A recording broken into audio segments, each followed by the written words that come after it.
Kenya. Nikisema Kenya mnasema Kenya. Kenya. Kenya. Asanteni sana kwa hii opportunity nimepewa. Boniface Mwangi ni rafiki yangu. He has been my mentor for long. Na hiyo siku ya last year mwezi wa 6, my brother told me that ameona Boni amesema hii finance bill ni mbaya. So tufanye nini? Tuingie wapi? Tuingie street. Tukaenda street naye. But mimi nilitangulia because mimi nayo napenda kuingia maandamano. Kwa sababu maandamano inaleta mabadiliko. Si tuliandamana, mawaziri wakafanya nini? Wakabadilishwa. So that day ilikuwa mbaya kwangu. Juu niliambiwa wewe unapenda maandamano na umefanya ndugu yako akafanya nini? Akaenda. So mpaka sasa bado niko na hiyo trauma. Niko na hiyo yani kila siku nasema justice ipatikane. Rais amekuja amepromise. Anasema atafanya compensation. But mnajua huyu ni jamaa wa kutenga. Atatenga paka atoke.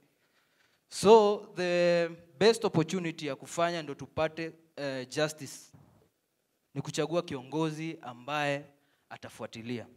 Kwa sababu wenye walifanya mauaji yote wanajulikana. Si watu hawajulikani. Mnafikiria hata saa hii Ruto akienda kuwasha TV hivi aone Boniface Mwangi anatangaza urais? Ataenda choo. Ataenda choo. Juu anajua next ni wapi? Kamiti.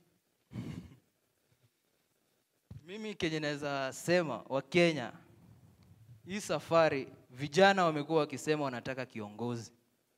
Kiongozi ambaye ni rika yao, mwenye ako na upendo, mwenye ako na ujasiri. Usipokuwa na upendo ama ujasiri wa kusema Ruto mimi nitakunyonga ama nitakufunga, tuchague viongozi wenye wanafaa. Sasa kuna opposition nyingine. Opposition tuko nayo ni sisi kama vijana. Kwa sababu Kalonzo ni yule.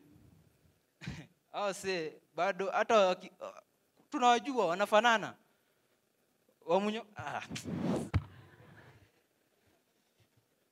Mimi najua sisi we can do it. My brother's crime was dreaming of a better Kenya.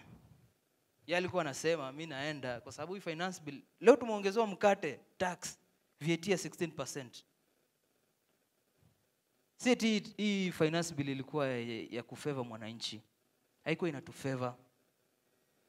I don't know what to say, but Kenya za washauri wa Kenya tuungane vijana, tusigawanywe. We can do it. We can do it. Yes we can. Yes we can. Pia nikisema tusigawanywe ni namaanisha tushikilie wenye tunajua, because I know Boni anakuanga genuine to me and to other Kenyans. Wale wenye wanasema mambo wenye wanasema ni wenye wanagawanywa na serikali. If I say Boni mnasema love and courage. Boni love and courage. Boni for